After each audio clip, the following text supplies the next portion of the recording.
If you're exploring careers in the helping professions, you may have come across the term social worker and social service worker in your search, and you may be wondering, what is the difference between both of those paths? Well, let's talk about it. So before we dive into the differences, it's important to recognize that both social workers and social service workers share some commonalities. Both professionals work to support individuals, families, and communities in overcoming challenges and improving their well-being. They may be found in similar settings such as schools, hospitals, shelters, correctional facilities, and community organizations, and often they collaborate with each other to provide holistic care. Their work is rooted in values like empathy, respect for human dignity, and a commitment to social justice. Despite these similarities, the differences become clear when we look at the education, responsibilities, and regulatory standards associated with each role. So, social workers typically hold a Bachelor of Social Work or a Master of Social Work degree from an accredited university.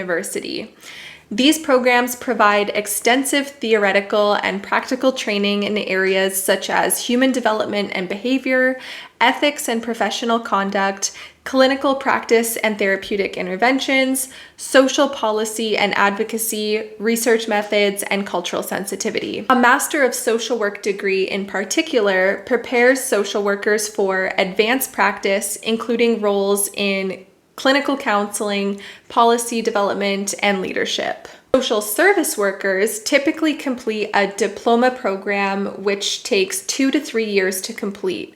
These programs are more practice-oriented and focus on frontline support and case management. Coursework may include things like crisis intervention, interviewing and assessment skills, community resources, documentation and case notes, group work, and communication and interpersonal skills. When it comes to the scope of practice, social service workers are generally focused on providing practical support and advocacy. Some examples of what a social service worker might do include supporting clients in accessing resources such as housing, financial aid, and healthcare, helping clients navigate systems and complete paperwork, providing emotional support or group workshops, and referring clients to specialized professionals. Social workers often have a broader and more autonomous scope of practice. So in addition to all the things that a social service worker might do, they can provide things like psychosocial assessments, clinical counseling and therapy, case management for complex situations, supervision of other social service or support staff, and development of social programs and policies. Now, something I should mention is that these are generalizations and not necessarily a rule.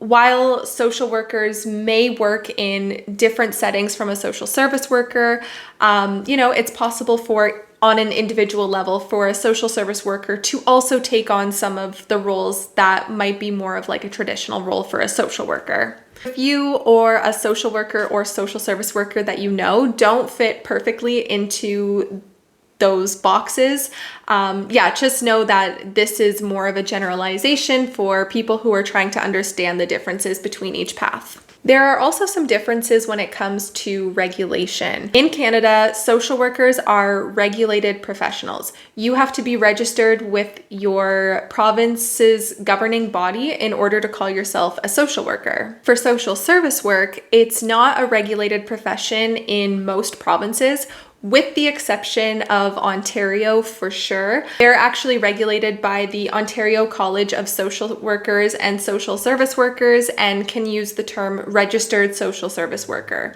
If you're in another province and you have information about regulation of social service workers, let us know in the comments. In terms of career opportunities, social service workers are often going to have roles in more practical and frontline support roles. So that would include things like community outreach, housing and homelessness services, youth shelters and drop-in centers, developmental services and disability support programs, crisis response programs, and employment and income assistance services. And social workers have an expanded scope of practice. So they can do all the same roles that a social service worker can do.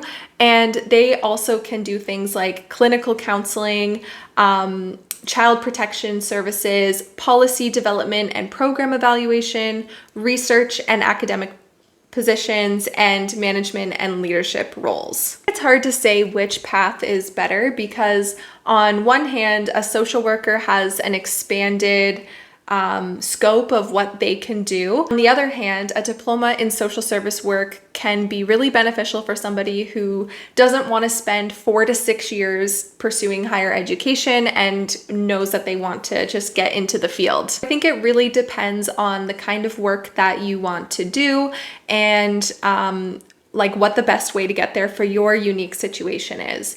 One thing I will say is that I do find that people who have a social service work diploma are often competing with people who have a Bachelor of Social Work and even a Master of Social Work for the same jobs, since technically a social worker can do the same kind of jobs that a social service worker can do. So it makes it a little bit more competitive and harder for a social service worker to stand out in the job market. But that said, if you are pursuing social service work or if you have gone down that path yourself, that doesn't mean that you can't have a meaningful career with a social service worker degree. And if there are any social service workers watching this, we would love to hear your perspective on what it's like being a social service worker and what you wish others knew.